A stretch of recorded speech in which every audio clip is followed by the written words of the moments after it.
Bangunan tua Kopi Roda yang memiliki arsitek bangunan Belanda ini terletak di Jalan Segaran, 14 Ilir, Palembang. Bangunan yang telah berdiri sejak tahun 1930-an ini dulunya merupakan tempat penggilingan yang menghasilkan kopi bermerek Kopi Roda. Bangunan ini milik Lim Ten Sang, pengusaha asal Cina yang menetap di Palembang. Ia membeli bangunan tersebut dari pengusaha batik yang terkenal di Palembang pada saat itu. Menurut Neti Lim, anak dari Lim Ten Sang, ayahnya menjadi orang ketiga yang memiliki bangunan ini. Ayahnya mempergunakan bangunan ini untuk tempat produksi penggilingan kopi yang bermerek Kopi Roda. Namun, usaha tersebut mulai ditinggalkan karena sang ayah sudah tidak ada dan saingan kopi lain semakin banyak. Neti Lim menambahkan, bangunan ini masih dipergunakan sebagai rumah tinggal oleh kakaknya dan tetap dipertahankan bentuk asli bangunannya. Sebelumnya ini bangunan ini apa emang bekas pabrik kopi atau enggak? Dulu rumah tinggal.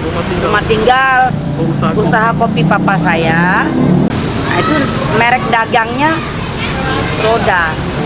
Jadi sesuai dengan kebiasaan orang nyebutnya jadi Kopi Roda.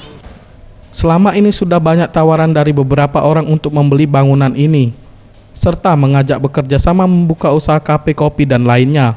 Namun secara halus ia menolak, karena bangunan ini merupakan warisan yang harus dijaga bersama keluarga besarnya, dan tidak jarang bangunan ini digunakan masyarakat untuk berfoto dan mengabadikan momen sebelum pernikahan. Maulana Yusuf, Sriwijaya TV.